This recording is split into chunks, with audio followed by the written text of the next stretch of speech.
The एजुटेक आपका स्वागत करता है। Away to geography. आइए आज हम जानते हैं सौरमंडल परिवार के सदस्यों के बारे में। सौरमंडल के सदस्य और उनका परिचय। सूर्य का परिवार बहुत बड़ा है, जिसमें ग्रह, उपग्रह, छोटे ग्रह, धूमकेतु, उल्कापिंड, क्षुद्र ग्रह और फिर अन्य छोटे छोटे पिंड जो अभी खोजे जाने के इंतजार में हैं। वर्तमान समय में सौरमंडल में कुल 8 ग्रह, 5 छोटे ग्रह और लगभग 200 से अधिक चंद्रमा, 11,13,527 क्षुद्र ग्रह, 3,743 पिक्चर तारे और असंख्य संख्या में उल्काएं हैं। इतने बड़े परिवार को लेकर सूर्य गैलेक्सी के केंद्र की परिक्रमा 8,28,200 किलोमीटर प्रति घंटे की रफ्तार से 230 मिलियन वर्ष में पूरा करता है। इसके बाद विलियम सौरमंडल का विस्तार और भी है, जिसकी शुरुआत नेपच्यून ग्रह के बाद तथा प्लूटो बौने ग्रह से शुरू होती है। इस क्षेत्र को छोटे बौने ग्रह का संसार कहा जाता है। ग्रहों का यह संसार शीतल व बर्फ युक्त अनेक पिंडों से युक्त है। संयुक्त रूप से इस क्षेत्र को क्यूपियर बेल्ट कहा जाता है। अब तक हमारे सौरमंडल के बाहर हजारों ग्रह खोजे जा चुके हैं। उन्हें एक्सो प्लैनेट कहा जाता है। आकाशीय पिंडों की परिभाषाएं। अंतर्राष्ट्रीय खगोलीय संघ ने पिंडों की स्थिति एवं आकार को ध्यान में रखते हुए उन्हें निम्नवत परिभाषित किया है। ग्रह वह आकाशीय पिंड है जो सूर्य की परिक्रमा एक निश्चित कक्षा में करता है। उसका द्रव्यमान इतना हो कि वह अपनी खुद की गुरुत्व शक्ति द्वारा दृढ़ एवं स्थैतिक अवस्था से आकार में हो और उसकी कक्षा से कोई अन्य पिंड न शामिल हो या उसकी कक्षा पड़ोसियों से साफ हो। इस आधार पर सौरमंडल में कुल 8 ग्रह हैं, जिसके नाम बुध, शुक्र, पृथ्वी, मंगल, बृहस्पति, शनि, अरुण, वरुण हैं। बौने ग्रह। IAU अंतर्राष्ट्रीय खगोलीय संघ के अनुसार हमारे सौरमंडल के कई बौने ग्रह हैं, जिसमें 5 मुख्य हैं: प्लूटो, सीरस, मैकमेक, होमिया और एरिस। सेरेस को छोड़कर सभी नेपच्यून ग्रह के बाद स्थित बौने ग्रह की पेटी क्यूपियर के सदस्य हैं। क्षुद्र ग्रह। यह चट्टानी वायुहीन होते हैं जो ग्रहों के निर्माण प्रक्रिया से बच गए। मंगल तथा बृहस्पति के मध्य पाए जाने वाले इन क्षुद्र ग्रहों को अवान्तर क्षुद्र ग्रह पेटी में रखा जाता है। इसमें सबसे बड़ा वेस्टा है। ट्रोजन। यह अपनी कक्षा बड़े ग्रहों के साथ बनाते हैं, किंतु आपस में कभी भी टकराते नहीं हैं। यह 2 विशिष्ट जगह पर ही मिलते हैं, जिसको लाग्रेंजियन पॉइंट कहते हैं। यह सूर्य तथा संबंधित ग्रह के गुरुत्वाकर्षण के संतुलन बिंदु होते हैं। उल्का, उल्कास्म और उल्कापिंड। अंतरिक्ष में धूल से लेकर अति छोटे पिंडों को उल्का कहा जाता है। ये आकाशीय पिंड चट्टानों व धूल से बने होते हैं, कुछ धात्विक चट्टानों से युक्त होते हैं। उल्का किसी ग्रह के वायुमंडल में प्रवेश करने पर जलते हुए उल्कापिंडों को कहा जाता है। यह शूटिंग स्टार कहलाते हैं। जो उल्कापिंड पूरी तरीके से जलकर भस्म नहीं होते तथा ग्रह पर गिर जाते हैं, उन्हें उल्कास्म कहा जाता है। जब किसी एक रात में बहुत अधिक उल्काएं आसमान में दिखाई पड़ती हैं, तो ऐसी घटना को उल्का बौछार कहा जाता है। धूमकेतु। यह ब्रह्मांडी बर्फ की गेंद है जो जमी हुई गैसों, चट्टानों एवं धूल से बनी होती हैं। अपनी परिक्रमा के दौरान सूर्य के पास आने पर गर्म हो वाष्पित हो जाती हैं और कोमा बनकर कालांतर में लंबी पूंछ से युक्त हो जाती हैं। नेपच्यून के बाद का सौरमंडल। सौरमंडल बहुत ही विस्तृत है। सूर्य की परिक्रमा करने वाले 8 ग्रहों के बाद इसके अन्य सदस्य हैं जो विभिन्न प्रकार की पेटियों में सूर्य की परिक्रमा करते हैं। इस प्रकार की प्रमुख पेटियां निम्नलिखित हैं। काइपर बेल्ट या ट्रांस नेपच्यूनियन पेटी। नेपच्यून की कक्षा से परे हमारे सौरमंडल की ठंडी बाहरी पहुंच में एक बड़ा क्षेत्र है, जिसे कभी कभी सौरमंडल का तीसरा क्षेत्र भी कहा जाता है। इसका नामकरण खगोल शास्त्री जेरार्ड कुपियर के नाम पर हुआ। इसके अन्य नाम Edward Kuiper belt, trans Neptunian क्षेत्र, TNO, KBO से संदर्भित किए जाते हैं। इस पेटी में लाखों छोटे बर्फीले पिंड हैं। प्लूटो सहित कुछ पिंड 600 मील से अधिक विस्तार वाले हैं। क्यूपियर बेल्ट ब्रह्मांड की सबसे बड़ी संरचनाओं में से एक है। इसका आकार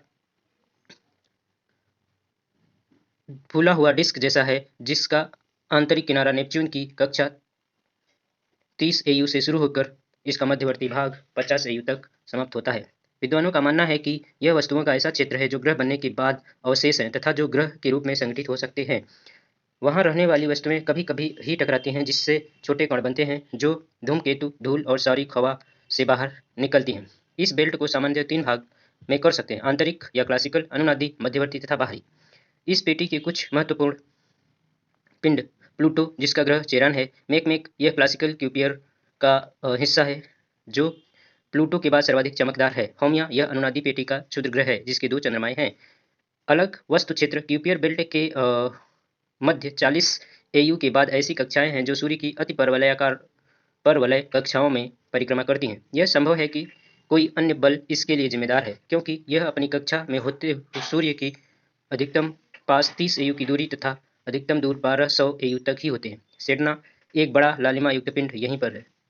अलग वस्तु क्षेत्र न तो क्यूपियर पेटी और न ही बिखरी तस्तरी से संबंधित है। सेडना की खोजकर्ता इस क्षेत्र को आंतरिक ऊर्ट बादल माना है। क्यूपियर बेल्ट में स्थित अतिरिक्त परिवार ग्रह समूह संभवतः मुख्य क्यूपियर बेल्ट से नेपच्यून के गुरुत्वाकर्षण या अन्य विशाल ग्रह द्वारा बाहर कर दिया गया है। सेंटोरस यह उन कक्षाओं की वस्तुएं हैं जो बृहस्पति और नेपच्यून की कक्षाओं के बीच में हैं। ये पिंड उन ग्रहों के आकर्षण से बंधे हैं। विद्वानों का मानना है कि वे अपेक्षाकृत हाल में ही क्यूपियर बेल्ट से निकले हैं। यह बिखरी हुई वस्तु की तरह है, बस अंतर यह है कि नेपच्यून द्वारा उन्हें सूर्य के करीब लाया गया, न कि दूर किया गया। एरिस अब तक का ज्ञात सबसे बड़ा बिखरी तस्तरी का पिंड है। इसके पास एक चंद्रमा भी है जिसे डिस्मोनिया कहते हैं। इसके अलावा प्लूटो हामिया के पास भी खुद के चंद्रमा हैं। सोलर सिस्टम की बाहरी सीमा का स्पष्ट निर्धारण नहीं है। इसकी बाहरी सीमा को दो अलग अलग बलों द्वारा निश्चित किया जाता है: सौर हवा तथा गुरुत्व बल। सोलर पवन सूर्य के कोरोना से निकलकर चुंबकीय शक्ति के साथ सभी दिशाओं में फैलती है, जो अंतरतारकीय क्षेत्रों परतों अंतरतारकीय पवनों द्वारा प्रभावित हो विक्षुब्ध हो जाती है। इस बिंदु को हेलियोपास कहा जाता है, जो सौरमंडल की चुंबकीय सीमा है, जबकि गुरुत्व सीमा का विस्तार इसके हजारों गुना और भी दूर है, जिसे सैद्धांतिक ऊर्ट बादल को शामिल किया जाता है। ऊर्ट बादल या ऊर्ट क्लाउड अवधारणात्मक गोलीय बादल है जो असंख्य बर्फीले पिंडों से बना है। यह लंबे परिक्रमण काल के धूमकेतुओं का स्रोत माना जाता है। इसका विस्तार 50,000 एयू से लेकर 1,00,000 एयू तक माना गया है। ऊर्ट क्लाउड बहुत ही धीमी गति से गतिशील होते हैं।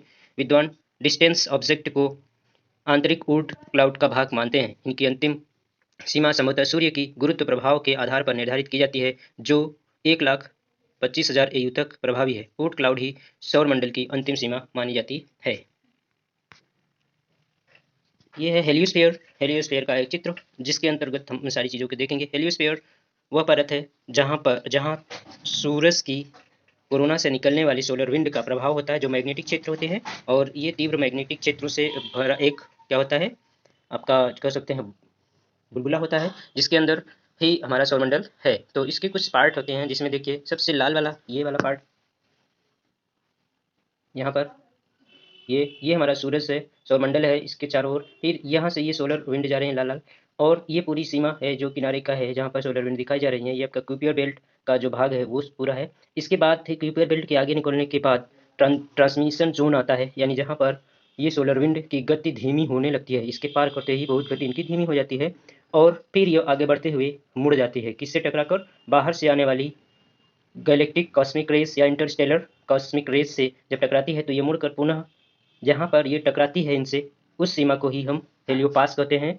और हेलियोपास और आपके टर्मिनेशन शॉक के बीच में जो स्थान होता है, उसे हम हेलियोहीथ कहते हैं। हेलियोहीथ।